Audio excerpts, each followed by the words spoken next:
Hi,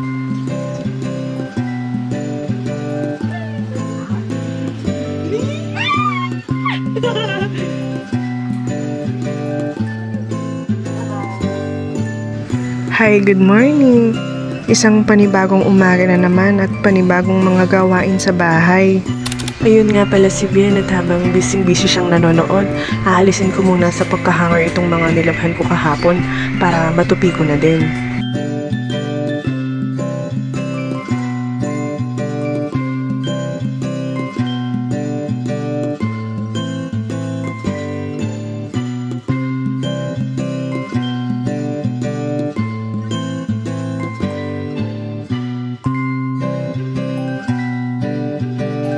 Kaunti lang itong mga damit na itutupi ko, halos damit lang namin ni Papa.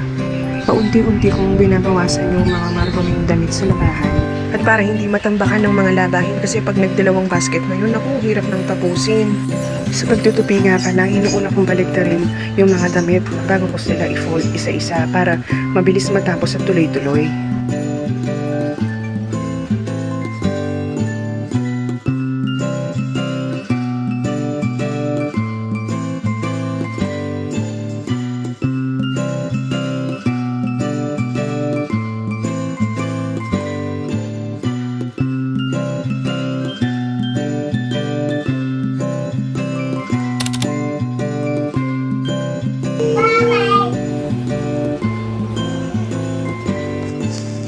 Naku, gustong sumama ni Bien dito kay Papa kasi lalabas si Papa at may kailangan siyang bilhin. Alam na alam talaga ni Bien, tuwing may lalabas o aalis sa bahay, nakababay talaga siya agad. C, D, E, F, G, Q.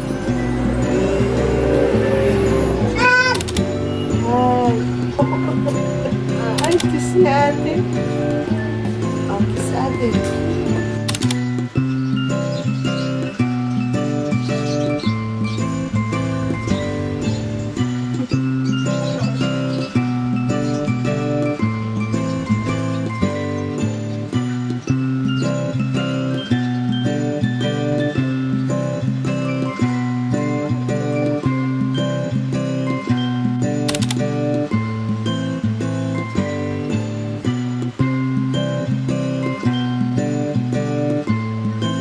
Pinapaupo ko muna si Ben dito dahil todo laro na naman siya dahil nakapag-nap kanina.